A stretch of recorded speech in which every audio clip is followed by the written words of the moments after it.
Olá pessoal, aqui o professor João de Araújo para conversar com vocês sobre essa aula que nós chamamos de Noções de Economia Industrial 3, em que nós vamos conversar um pouquinho sobre um importante conceito chamado ECD.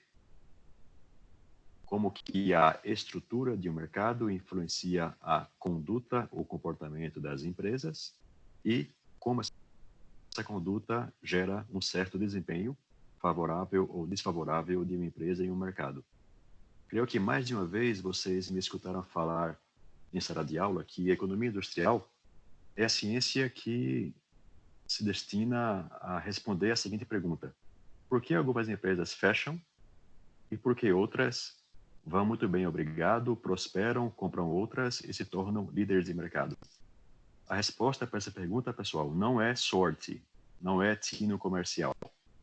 É um pouco das duas coisas, mas é, sobretudo, obedecer aos princípios dessa ciência. E nessa aula nós veremos que os princípios e postulados da economia industrial sobre o porquê das empresas irem bem ou mal, eles são muito bem resumidos nessas três letrinhas, E, C, D. A propósito, pessoal, essa aula ela vai ser o nosso pano de fundo para todas as discussões do mês de abril, ok? Portanto, em todo esse período de quarentena nossa. E ao final do mês de abril, conforme eu expliquei direitinho para vocês no portal, eu espero que vocês individualmente me enviem um mapa mental, pode ser rabiscado no papel, pode ser feito no PowerPoint, algum outro aplicativo, como vocês acharem melhor. O que eu espero é que nesse mapa mental vocês possam me mostrar a consolidação do seu conhecimento a respeito desse modelo ECD, e assim fica como sendo uma prova, né, do nosso aproveitamento pedagógico no período. Esse material, pessoal, me perdoe, esse conceito ECD, ele vai ser exaustivamente trabalhado no segundo semestre. Lembrando que no segundo semestre nós teremos o nosso primeiro projeto integrador do curso, e vocês vão usar os seus conhecimentos dos vários ramos da química para desenvolver um novo produto. E aqui na economia industrial, usando esse modelo ECD, nós pegaremos essa invenção de vocês, esse novo produto, para torná-lo em uma inovação. Tá? Inovação nada mais é do que uma invenção que deu certo e foi lançada no mercado. Nós vamos, em conjunto, estabelecer um plano de negócio para a introdução desse novo produto no mercado.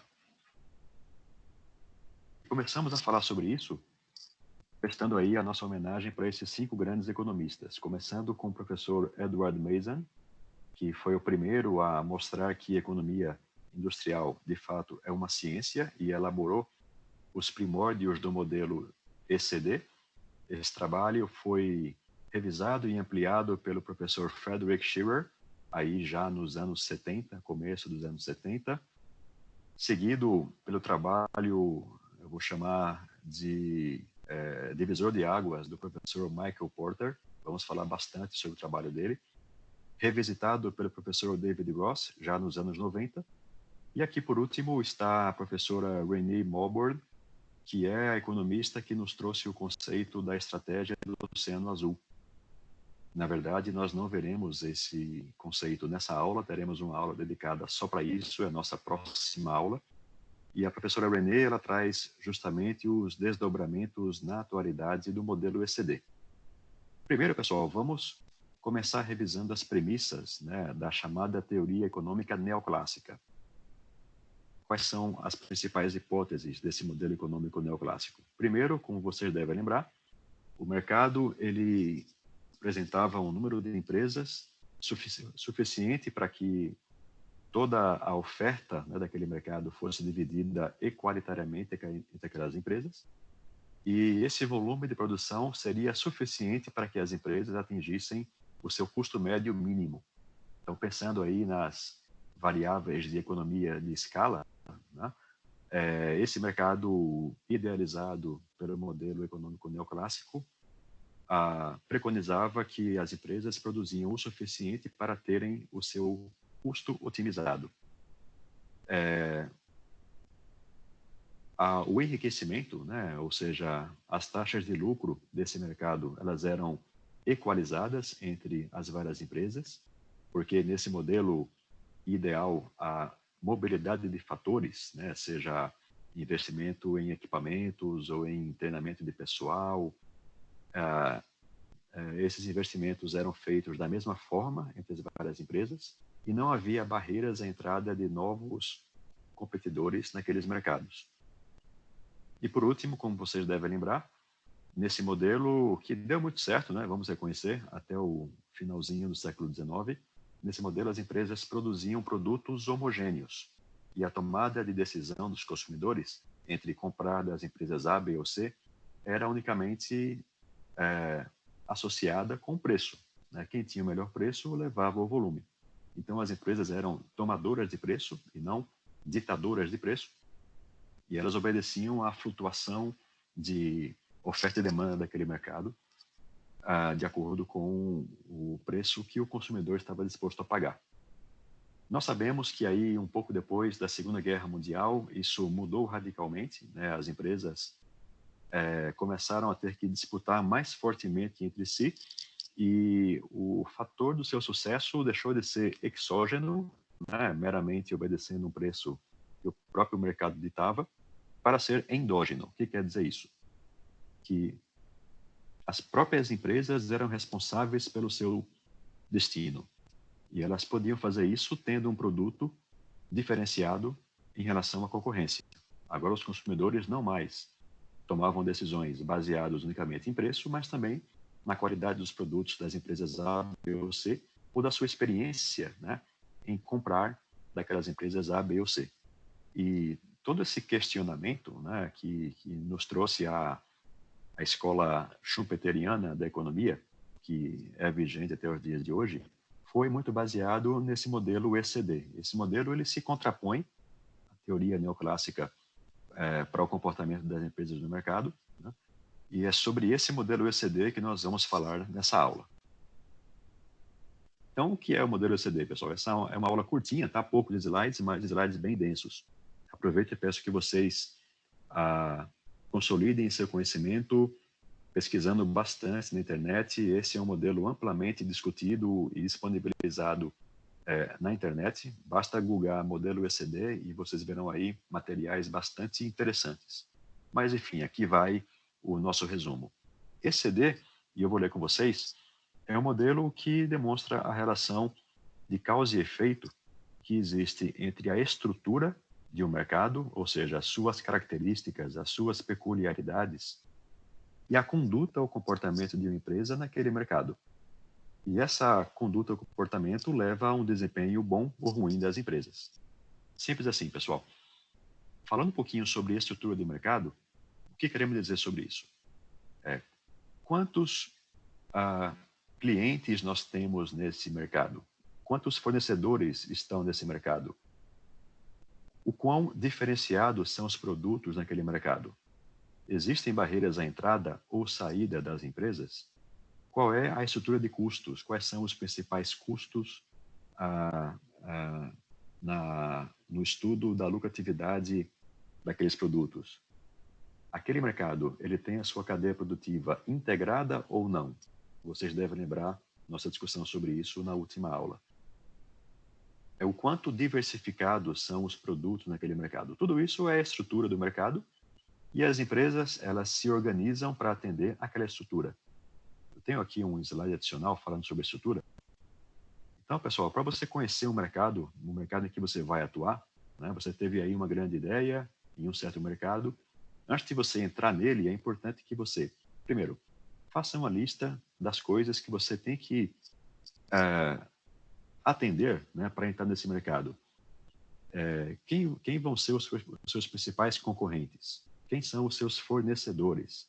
Existe alguma regulamentação que eu preciso atender? Algum alvará que eu preciso ir atrás? Alguma regulamentação do Ministério XYZ que eu devo atender? Mas quem de fato nos trouxe assim uma visão completa de como entender a estrutura de um mercado, pessoal, foi aquele economista que eu comentei com vocês nos anos 70, o Michael Porter, e as famosas forças de Porter. Vocês precisam saber disso para se dar bem na indústria. O Porter, ele pensou que uma medida da atratividade de um mercado é o quanto os concorrentes daquele mercado brigam entre si. Né? Pensando assim, quanto mais intensa é a rivalidade ou a briga entre os competidores em um mercado, menos interessante ele é, né? Porque concorrentes que brigam, eles baixam o preço, e preço baixo não é bom para ninguém que está vendendo, né? É bom para quem consome, nós consumidores, mas para quem está atuando naquele mercado, guerra de preços não é interessante. Então, quanto maior é essa rivalidade entre os concorrentes, menos atrativo é aquele mercado. E o Porter, de maneira bem simples, nos trouxe aí essas 4 grandes maneiras de entender o quão atrativo o mercado é. Primeiro item, poder de barganha dos fornecedores. Ou seja, quanto melhor os seus fornecedores de matéria-prima conseguem negociar os preços, pior para vocês. Né? Porque se aqueles fornecedores eles têm o que nós chamamos de poder de mercado, né? A capacidade de praticar preços altos e fazer com que você pague por eles, menor vai ser a sua margem de lucro. Né? Lucro vem da equação preço menos custo. Então, quanto mais alto o seu custo, pior vai ser a sua lucratividade. Isso, obviamente, tem um impacto direto na guerra de preços entre concorrentes. Segundo grande fator da rivalidade entre concorrentes, a ameaça de novos entrantes, ou seja, a ameaça de novos concorrentes em seu mercado. Quanto mais fácil, pessoal, for para outras empresas entrarem em seu mercado, pior vai ser para esse mercado. Idealmente, você estaria sozinho nesse mercado, né, fornecendo sozinho em um monopólio para os seus clientes, ou em uma condição de oligopólio, em que o mercado ele é dividido entre pouquíssimos fornecedores. Se você tem uma abertura ampla para que novos fornecedores entrem em um mercado, isso complica muitíssimo a sua vida, né? Porque você vai ter a todo momento novos concorrentes entrando e brigando com você. Terceiro ponto, muito associado com o primeiro. Poder de barganha, ou seja, poder de negociação dos seus clientes. Quanto mais os seus clientes, pessoal, entendem a sua estrutura de custos, mais difícil vai ser para você convencer um cliente a pagar um preço mais alto, concordam? Porque ele sabe o quanto de fato aquele produto custa para você. Então, mercados mais estabelecidos, em que muitas vezes no seu cliente existem pessoas que já trabalharam até muitas vezes na sua empresa, é bem difícil para você ter uma relação de rentabilidade na sua venda, né? Porque a sua estrutura de custos é muito conhecida pelos seus próprios clientes. E muitas vezes esses clientes podem comprar de você ou de outras várias empresas, né? Eles têm um poder de negociação, um poder de veto, de tomar a decisão de comprar de você, não só vendo o seu desempenho, mas meramente preço, né? Se o seu concorrente pode tomar decisões baseados unicamente em preço, isso é um problema para aquele mercado, porque isso aumenta a rivalidade entre os concorrentes daquele mercado. E por último, mas não menos importante, outro fator importante a ser considerado é a ameaça de produtos substitutos. O que quer dizer isso? Se os produtos no seu mercado eles podem ser substituídos por produtos de outros mercados, isso é um problema para você. Pensem, por exemplo, no mercado de isotônicos. Você fabrica uma bebida parecida com Gatorade. O seu consumidor ele pode tomar a decisão de não tomar um isotônico, né, o produto do seu mercado, mas consumir um produto substituto de um outro mercado, por exemplo, um suco de fruta ou uma água mineral, concorda? Então, se o seu cliente tem a opção de comprar produtos de outros mercados que substituem o produto do seu mercado, isso também é um fator gerador de rivalidade entre concorrentes e, portanto, algo que vai tornar seu mercado menos atrativo. Então, as forças de Porter ditam isso, uma maneira bem prática de você entender a estrutura do seu mercado e, portanto, vai influenciar lá na frente a sua conduta, o comportamento naquele mercado. Muito bem, tudo isso para entender essa primeira caixinha aqui, a caixinha da estrutura de mercado. Como eu já falei, pessoal, essa estrutura, ela dita um comportamento ou conduta, que é o nosso próximo tema aqui. A conduta é como você vai se comportar naquele mercado. Quais vão ser os seus preços? Qual vai ser a sua estrutura de produto e de propaganda, né, de promoção? O quanto você vai estar disposto a investir em pesquisa e inovação? Quais vão ser as suas estratégias de investimento de fábrica, né, de manufatura. O quanto você vai estudar as leis que regem o seu mercado para ter táticas legais, por exemplo, redução de impostos, que vão maximizar o seu lucro. Tudo isso é a sua conduta naquele mercado. Também tenho aqui um slide adicional sobre conduta, e vocês já me ouviram falar sobre isso várias vezes, né? Os famosos 4Ps. A conduta de uma empresa em um mercado está sempre associada com esses 4Ps. Qual é o seu produto e como você desenvolve aquele produto, como que você faz com que seu cliente conheça aquele produto, ou seja, a sua promoção, como que você chega até seus clientes, ou seja, a sua praça, e, logicamente, a sua política de preços. E sempre pensamos aí, pessoal, em algumas perguntas básicas, né? Os seus planos A, B e C. Quais clientes sua empresa vai abordar primeiro?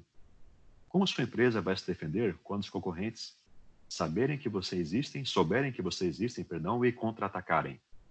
Qual vai ser a sua política de preços?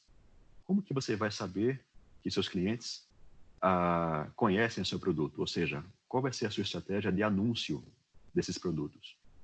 Como você vai motivar seus funcionários para que eles produzam bem e vendam bem? Tudo isso é a conduta das empresas que geram, como consequência de causa e efeito, um certo desempenho, né? Então, desempenho tem a ver com como que você aloca os seus recursos, como que você mede e analisa o seu progresso, como que você garante o emprego dos seus funcionários e a equidade, né, de benefícios entre eles. Sobre desempenho, pessoal, nós também temos aqui uma comparação que eu achei bem interessante em nossa referência básica do professor Hans Clever. Ele pega dois mercados em extremos opostos, né? O mercado 1 é a concorrência perfeita e, no outro extremo, o mercado 2, a situação de oligopólio. Ele primeiro dá aqui algumas características estruturais desses dois mercados diametralmente opostos e depois falamos sobre o desempenho das empresas em função da estrutura desses mercados. Bem, só revisando, na concorrência perfeita, nós temos muitos clientes e muitos fornecedores, né?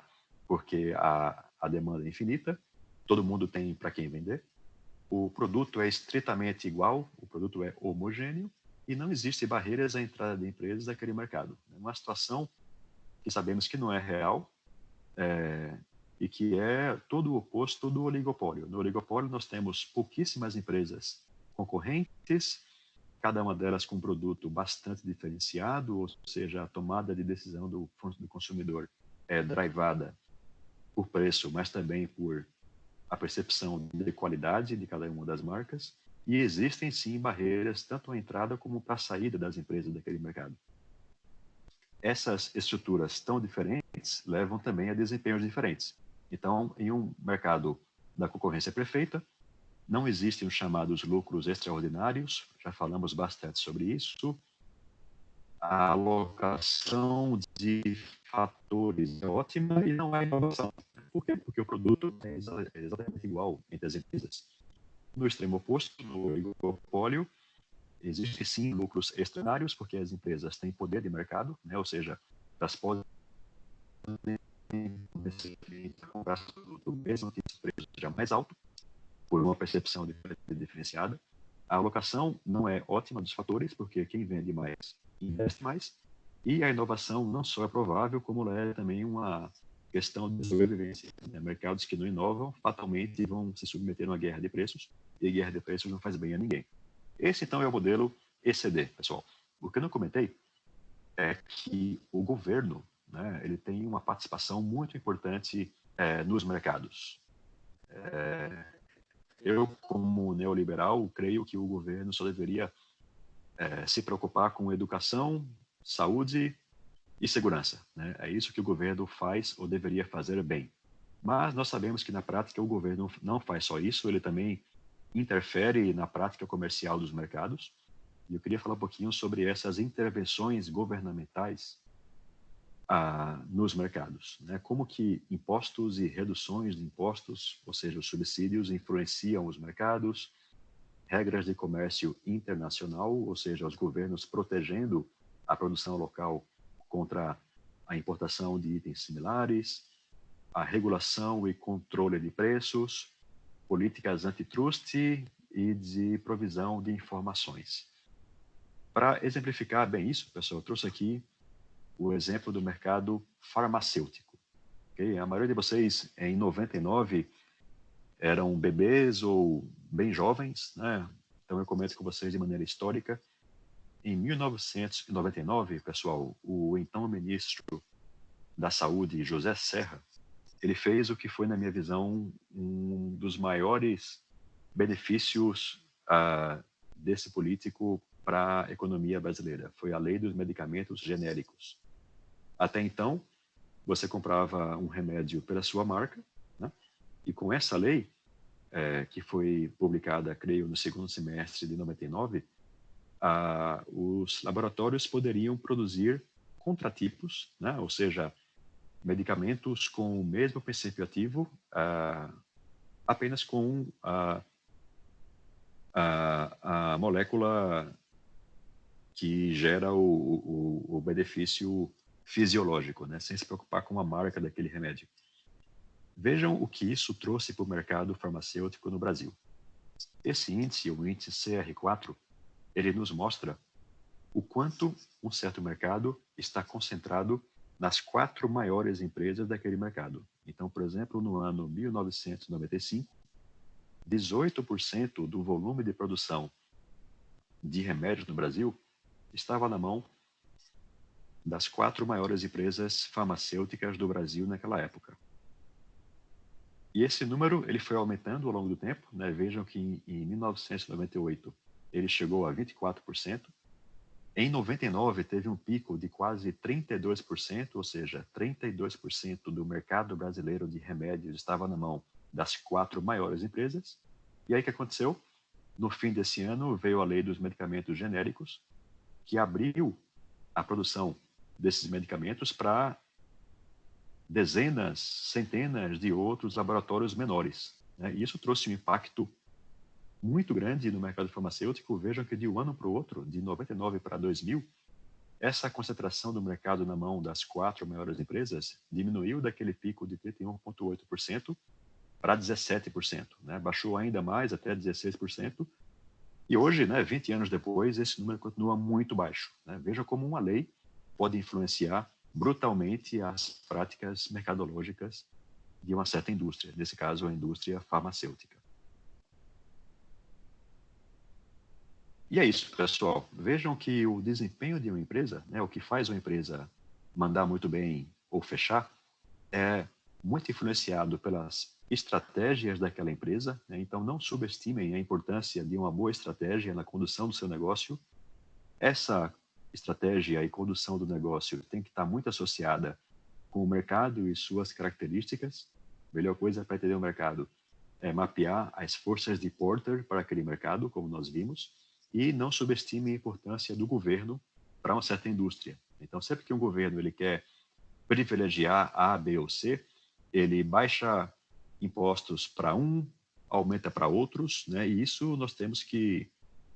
Bem, não adianta chorar o leite derramado, né? Nós temos que nos adaptar às regras do jogo, que são muitas vezes ditadas pelo governo.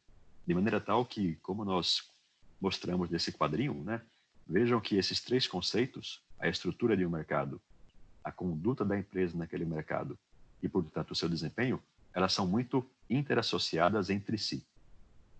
E é isso, pessoal. Gostaria que vocês, ao longo do mês de abril, meditassem bastante a respeito desses slides. Parece simples, mas são conceitos bem densos. Peço que vocês busquem informações adicionais sobre esses conceitos na internet. Tá? Volto a falar, são conceitos amplamente disponíveis e que em nossos bate-papos, 3QA na terça pela manhã, 4QY, 4QX na quarta-feira à noite, em nossos bate-papos a gente vai conversar a respeito desses conceitos. Eu vou procurar dirimir as suas dúvidas, uma boa discussão. E ao longo do mês de abril, vocês preparam os seus mapas mentais, ok? E me enviam naquele e-mail que eu especifiquei na publicação do portal. Muito obrigado, pessoal. Sucesso aí nessa etapa de estudos não presenciais e nos falamos.